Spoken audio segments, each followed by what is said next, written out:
સમગ્ર રાજ્યમાં જ્યારે તિરંગા યાત્રાની ભવ્ય ઉજવણીઓ થઈ રહી છે ત્યારે આપણે નડિયાદ મહાનગરમાં પણ 13 તારીખે સાંજે 4 વાગે તિરંગા યાત્રાની ભવ્ય ઉજવણી કરનાર છીએ।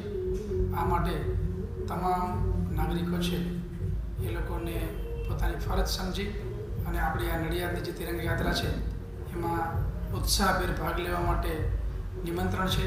અને આપણી આ તિરંગા યાત્રા નડિયાદ મહાનગરપાલિકાની કચેરીથી સરદાર પટેલ સાહેબના જન્મસ્થળ થઈ ઇફકોવાલા હોલ ખાતે પૂર્ણ થનાર છે, જેની અંદર વિદ્યાર્થીઓ, પોલીસ, એનસીસી, એનએસએસ, જિલ્લા વહીવટીતંત્ર, અન્ય એનજીઓ, સ્કૂલના બાળકો, ઘણા લોકો ભાગ લેનાર છે। તો આપ પણ આ તિરંગા યાત્રાનો મહત્ત્વનો હિસ્સો બની અને પોતાની જાતને ગૌરવભેર સમજો એ પ્રકારની તમામને વિનંતી। Thank you.